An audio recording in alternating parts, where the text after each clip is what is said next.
type of questions based on fraction. Fraction के topic बहुत लंबा है बेटा, क्योंकि there are so many questions depends upon it. ठीक है. Now our first is 2/3 of a number exceeds its 1/5 by 40. जब भी आपके पास ऐसा क्वेश्चन आए कि आपके पास यही नहीं पता व्हाट इज अ नंबर, तो आपको कुछ नहीं करना लेट. तो आप क्या करेंगे, let the number be x. आपने नंबर क्या मान लिया, x मान लीजिए, y मान लीजिए, whatever you want to do. अब वो नंबर का 2/3 है ना, 2/3. अब इसका 2/3 क्या होगा, let the given equation is 2/3 of a number, तो यानी 2/3 से x को मल्टीप्लाई आप करेंगे तो 2/3x हो गया. ठीक है. Of a number exceeds, exceeds का मतलब है बेटा आगे हो रहा है, एक्सीड्स आगे, माइनस 1/5. अब उसी नंबर का 1/5 यानी 1/5 से आप x को मल्टीप्लाई कर देंगे तो कितना आगे है 40. ये लाइन समझ में आई. 2/3 of a number exceeds 2/3 of a number it this one 2/3x. Exceeds है मतलब ये बड़ा है तो आप सब्ट्रैक्ट कर देंगे किससे, 1/5 है ना, और कितना बड़ा है 40/40. अब आप इसको सॉल्व कर लीजिए. 3 और 5 इसको आप सॉल्व कर लीजिए. ये हो गया 2x/3 और ये हो गया x/5 इज इक्वल टू 40.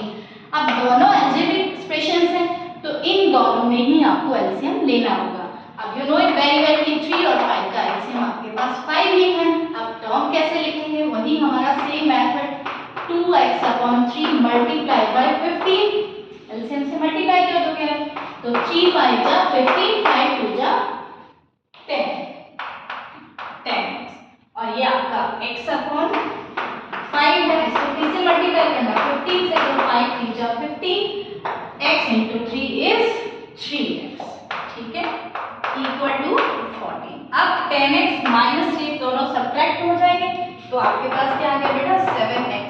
आपको पता ही है बिग टर्म का साइन आएगा, बिग टर्म 10 है, 10 के सामने प्लस है तो plus. 7x/15 is equal to 40. अब यहाँ से आपको ट्रांसपोज करना है. आपको सिर्फ x की वैल्यू चाहिए तो बाकी सारी टर्म्स हटा दीजिए. x की वैल्यू ले लीजिए, 14 एज इट इज रहेगा. अब यहाँ 15 डिनोमिनेटर में था तो इधर जाके ये मल्टीप्लाई में उतरेगा. ऐसे ना 7 आपका क्या था, यहाँ मल्टीप्लाई में था तो इधर जाके ये डिवीजन में चला जाएगा, है ना. अब 7 से ये कैंसिल हो गया, 2 into 15 तो x की वैल्यू आ गई बेटा आपके पास 30. ठीक है. अगर आप मिसलेनियस क्वेश्चन है, आपका ऑब्जेक्टिव टाइप है, तब आप कोशिश कीजिए इसको जितना सिंपल लिखें कम से कम लिखना पड़े. लेकिन अगर आपको पेपर में करना है तो आपको पूरे मेथड से चलना पड़ेगा. ठीक है. So next question is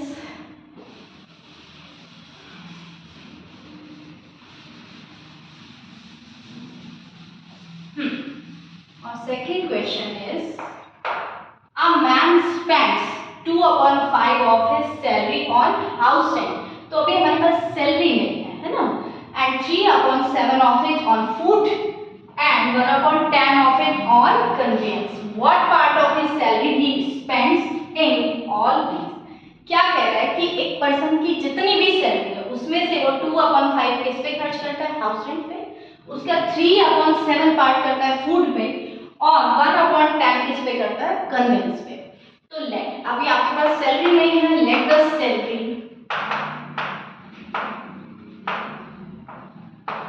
B tax. Understood है, सैलरी है तो रुपीस में होगी.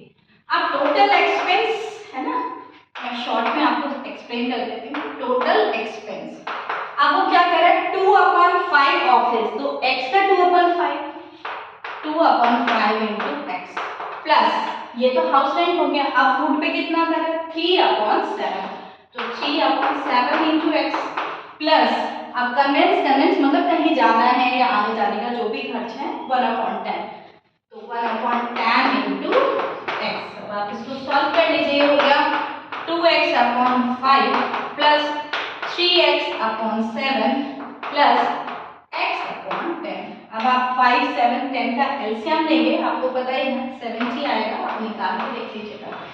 तो अब आप देखो 2x/5 into 70, तो 5 से कैंसिल किया 40 2 जा 28, तो 28x प्लस सेकेंड टर्म आप लिखेंगे 3x/7 इंटू 70, तो ये 10 टाइम्स कैंसिल हो गया, 10 इंटू 3 इट्स 30x प्लस, और आपकी थर्ड टर्म है x/10 मल्टीप्लाई बाय 70, तो आपके पास आ गया 7, ये हो गया आपके पास 7x। ठीक है, अब टोटल का ऐसे कुछ नहीं करना है, तो 28 और 30 आपके पास में हो गया है 58x प्लस 7x अपॉन 70। अब ये 58 प्लस 7x 65x अपॉन 70। अब आप देख रहे हैं दोनों 5 से कैंसिल हो जाएंगे, तो कर दीजिए, तो ये हो गया 13 अपॉन 14x। अब x आपकी सैलरी थी, तो उसका कितना पार्ट 13 अपॉन 14 पार्ट जो है वो इन सारे एक्सपेंसेस में वो खर्च कर देता है। ठीक है, सैलरी कुछ भी हो सकती है, अगर सैलरी दी गई होती, मान लीजिए सैलरी उसने 20,000 है ना, तो आप 13 अपॉन 14 इंटू 20,000 आप कर देते हैं, तो जो भी आपका आंसर आता है वो इन सारे एक्सपेंसेस में वो खर्च कर देते हैं।